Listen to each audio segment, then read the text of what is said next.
La Terre est une planète bleue recouverte d'eau à 71%. Partout autour du globe, ses habitants vivent au rythme du flux et du reflux des mers.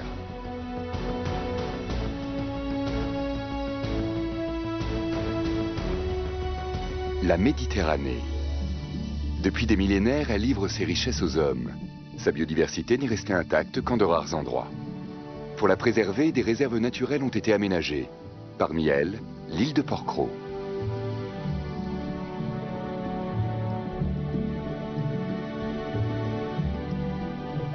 Sous la surface de l'eau, on y découvre de fascinants paysages. Des escarpements rocheux et des vallons inondés de lumière couverts d'herbes marines. Apnéiste et photographe sous-marin, Frédéric Boyle vit et travaille ici. Il évolue dans l'eau sans bouteille de plongée et observe la faune environnante en silence. Ce plongeur d'exception est capable de rester plus de 5 minutes en apnée.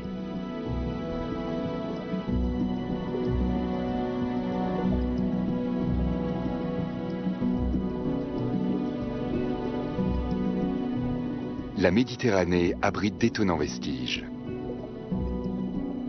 De mystérieuses et inquiétantes légendes entourent les épaves des navires.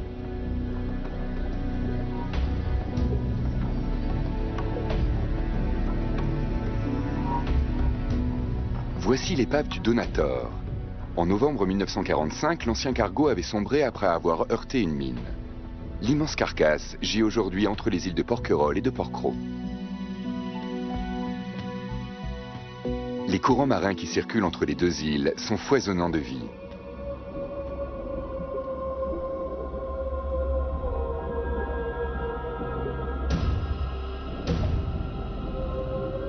Le Donator gît à 50 mètres de profondeur.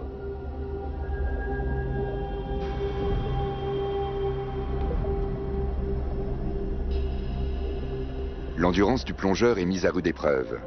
Rien que pour descendre et remonter, il doit parcourir une distance minimum de 100 mètres.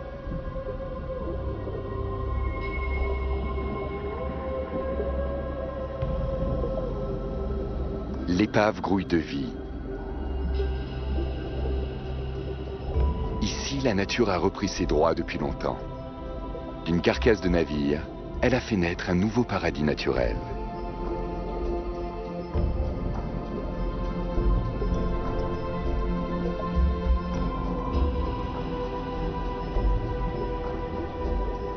Un univers de fabuleuses couleurs se dévoile sous la lumière des projecteurs.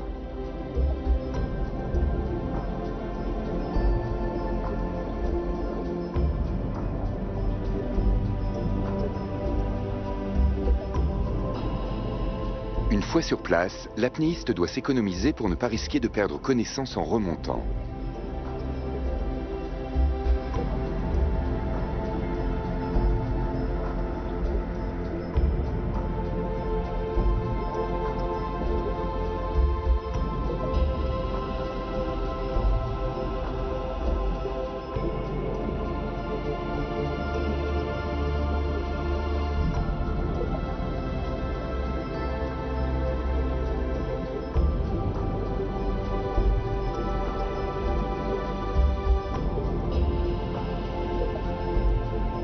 Telle une oasis, ce récif artificiel offre aux poissons protection et nourriture.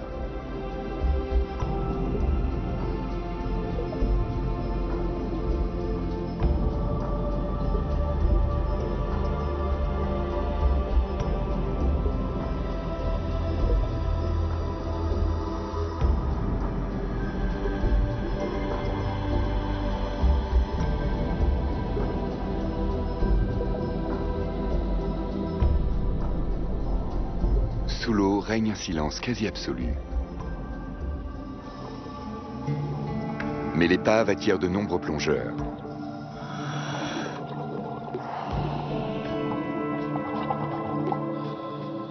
Le navire disparaît derrière les bulles d'air qui brouillent considérablement la visibilité.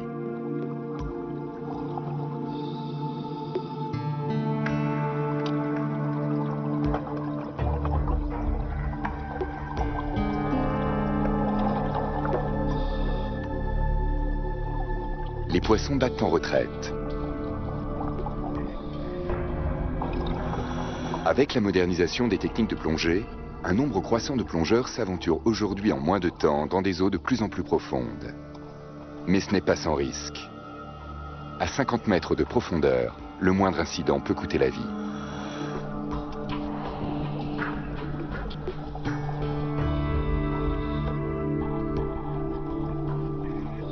Le milieu marin n'échappe pas au tourisme de masse. Frédéric Boyle préfère passer son chemin.